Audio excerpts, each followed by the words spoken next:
টিভিতে যারা সংশ্লিষ্ট ওই সময় কলা কৌশলী ব্যক্তিবর্গ ছিল তাদেরও বিচার হওয়া উচিত। বেসিক্যালি আমি আমার ছোট্ট কিছু স্টোরি বলবো। তার আগেই আজকে সকাল থেকে বেশ অস্বস্তিতে আছি। বাংলাদেশের সাধারণত পলিটিক্যাল অ্যাসপেক্টে কাজ করতে গেলে অনেক জায়গায় সভা সমিতি শুভেচ্ছা বক্তব্য বিভিন্ন জায়গায় দিতে হয়।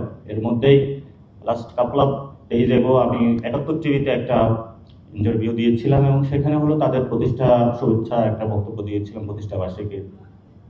তো ৭১ টিভি তো বেশ মুজাম্মল বাবু থেকে যারা ছিল সবাই একটা কোলাবোরেটর ছিল এবং আওয়ামী লীগের যে বিচার হওয়া উচিত ৭১ টিভিতে যারা সংশ্লিষ্ট ওই সময় কলা কৌশলী ব্যক্তিবর্গ ছিল তাদেরও বিচার হওয়া উচিত। কিন্তু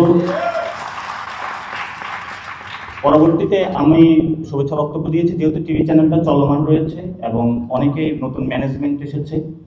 তো যারা নেটিজেনরা এটাতে দুঃখ পেয়েছেন আমি সকলের কাছে ক্ষমা প্রার্থনা করছি এবং আমরা চাই যে মিডিয়া সেক্টর থেকে শুরু করে বিভিন্ন যারা ফেস্টিভ্যালের অংশ ছিল তাদেরকে বিচারের আওতায় আনতে হবে এবং এটা একটা স্বাধীন মিডিয়া কমিশন গঠনের মাধ্যমে বাংলাদেশ সরকার নির্বাচনের আগে উদ্যোগটা নিয়ে তাদের বিচার প্রক্রিয়া সম্পন্ন করবে।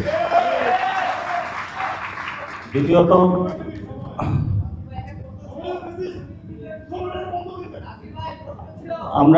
আমরা একটু ডিসিপ্লিনারি ওয়েতে থাকি।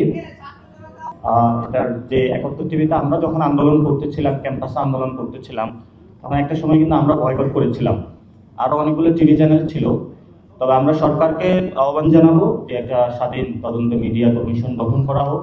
যেহেতু এখন যিনি আমাদের তথ্য উপদেষ্টা রয়েছেন তিনি ছাত্রদের মধ্য থেকে এসেছেন, তো ওনাদেরকে এই পালসটা আরো বেশি করে বুঝতে হবে। দ্রুত একটা মিডিয়া কমিশন গঠনের মাধ্যমে বিচারের আওতায় তাদেরকে আনতে হবে।